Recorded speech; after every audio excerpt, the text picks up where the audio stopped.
Halo semua, selamat datang kembali di channel ini. Video kali ini kita akan membahas terkait dengan syarat pengangkatan menjadi P3K 2024. Para tenaga honorer wajib memiliki satu surat untuk diverifikasi dan validasi.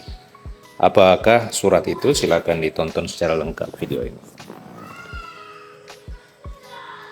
Rekan-rekan sekalian, dalam pengangkatan tenaga honorer menjadi aparatur sipil negara tahun 2024 atau pegawai pemerintah dengan perjanjian kerja, para tenaga honorer wajib memiliki satu surat khusus yang dijadikan sebagai syarat administrasi, sehingga dalam proses pengangkatan tenaga honorer menjadi P3K 2024 ini, Menpan RB tak bisa sembarangan dan harus tetap selektif. Bahkan pihak DPR RI pun dorong Menpan RB untuk melakukan seleksi pengangkatan tenaga honorer menjadi ASN 2024 dengan ketat dan teliti, sehingga proses verifikasi dan validasi data pun tidak bisa asal-asal meski terdapat kategori prioritas di dalam pengangkatan tenaga honorer. Terkait surat wajib yang menjadi syarat dalam penataan ASN ini harus diperhatikan oleh setiap para tenaga honorer, karena dengan satu surat itu maka tenaga non-aparatur sipil negara dapat memiliki peluang yang banyak untuk diangkat menjadi P3K pada tahun 2024 ini. Rekan-rekan sekalian, pihak Badan Kepegawaian Negara pun menjelaskan bahwa pengangkatan honorer jadi ASN wajib memiliki surat yang satu ini. Nah, untuk yang surat yang dimaksud di atas adalah surat pernyataan tanggung jawab mutlak alias SPTJM yang telah ditandatangani oleh pejabat pembina kepegawaian. Namun di samping SPTJM, pengangkatan honorer menjadi P3K 2024 juga ada syarat lainnya. Surat wajib tersebut hanya salah satu dari sejumlah syarat-syarat yang telah ditetapkan oleh Kemenpan RB dan Badan Kepegawaian Negara. Lantas, rekan-rekan sekalian, apakah SPTJM ini jadi penentu kelulusan di dalam pengangkatan tenaga honorer menjadi P3K?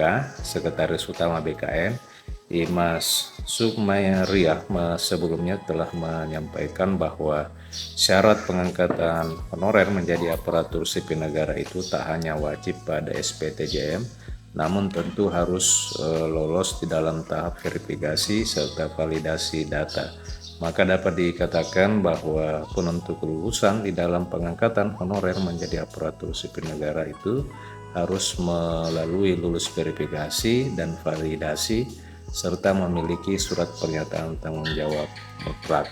Nah, rekan-rekan sekalian, bagaimana diketahui bersama bahwa pada tahun 2024 ini Kementerian Pendayagunaan Aparatur Negara pun telah mengumumkan akan melakukan seleksi penerimaan calon aparatur sipil negara dan pengangkatan tenaga honorer menjadi P3K. Tenaga honorer memang dipersiapkan khusus di dalam pengangkatan formasi jabatan pegawai pemerintah dengan perjanjian kerja. Pada tahun ini selain penerimaan P3K juga akan dilakukan penerimaan pegawai negeri sipil, di mana PNS ini diususkan kepada instansi pemerintah pusat maupun instansi pemerintah daerah. Suatu hal yang baru pada tahun ini oleh karena memang pemerintah daerah diberikan hak untuk mengusulkan penerimaan calon pegawai negeri sipil, di mana pada tahun-tahun sebelumnya untuk penerimaan calon pegawai negeri sipil ini belum pernah dilakukan oleh pemerintah daerah, akan tetapi baru dilakukan oleh instansi pemerintah pusat. Rekan-rekan sekalian, di dalam rekrutmen calon aparatur sipil negara tahun 2024 itu dibagi menjadi dua kategori, yakni CPNS dan P3K dengan total terdapat 2,3 juta formasi. Dari total 2,3 juta formasi rekrutmen CASN 2024, pemerintah membagi lagi untuk kuota formasi P3K dan kuota untuk formasi CPNS, sehingga nantinya setiap kategori ASN ataupun non-aparatur sipil negara itu dibagi rata di dalam pelaksanaan rekrutmen calon aparatur sipil negara tahun 2024 ini.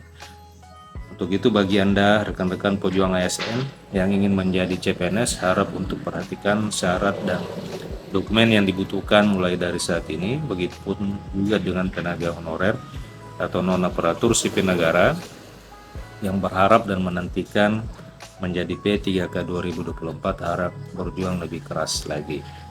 Menpan RB pun telah mengumumkan terkait dengan formasi di dalam rekrutmen calon aparatur sipil negara 2024 ini.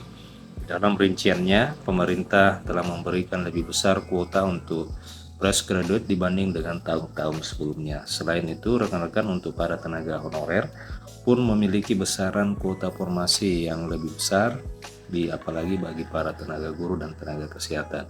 Kedua kategori honorer tersebut menjadi prioritas utama di dalam rekrutmen calon aparatur sipil negara 2024. Namun rekan-rekan sekalian, berita yang menggembirakan adalah seperti dengan jumlah kuota atau formasi yang telah ditentukan oleh Kemenpan, ternyata untuk formasi jabatan teknis pada tahun 2024 ini memiliki kuota formasi yang terbanyak sebanyak 500 ribuan formasi, sehingga dengan kondisi seperti ini membuat formasi tenaga teknis memiliki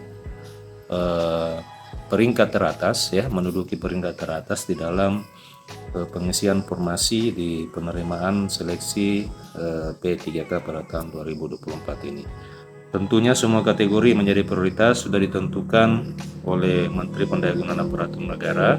Bahkan para tenaga honorer yang tidak lolos seleksi pada P3K 2023 pun diberikan kesempatan di dalam rekrutmen calon aparatur sipil negara pada tahun 2024. Nah rekan-rekan, untuk rincian formasi calon aparatur sipil negara tahun 2024 itu telah diumumkan oleh Kementerian Pendayagunaan Aparatur Negara beberapa waktu yang lalu, dan memang memiliki jumlah kuota formasi pada tahun ini sebanyak 2,3 juta formasi, ya ini yang dibagi ke dalam dua jabatan, yakni pegawai negeri sipil dan P3K. Kemenpan telah menyampaikan bahwa pemerintah telah menentukan rincian formasi apa saja yang akan dibuka di dalam rekrutmen CPNS dan P3K 2024. Total 2,3 juta ASN, 429.000 itu untuk instansi pusat, dibagi lagi menjadi 207.000 lowongan untuk fresh graduate menjadi CPNS, dan sisanya adalah untuk tenaga guru kesehatan dan tenaga teknis 191.000. Sedangkan untuk lowongan P3K dalam rekrutmen calon aparatur sipil negara 2024 itu totalnya 221.000. Total alokasi untuk formasi 3 honorer itu dibagi menjadi guru, tenaga kesehatan, serta tenaga teknis. Nah rekan-rekan, Menpan RB pun menyatakan untuk seleksi calon aparatur sipil negara 2024 itu kuota sebanyak 1,8 juta. Jadi untuk P3K sebanyak 1,3 juta terdiri dari guru dengan total 419.000 formasi tenaga guru. Nah rekan-rekan, demikian informasi kali ini. Jadi bagi rekan-rekan yang pada tahun 2023 yang lalu belum berhasil lolos pada seleksi P3K, silakan persiapkan segala sesuatunya mulai dari saat ini agar rekan-rekan bisa kembali mendaftar dan mengikuti seleksi P3K tahun 2023 ini. Terima kasih telah menyaksikan video ini, sampai jumpa di video berikutnya.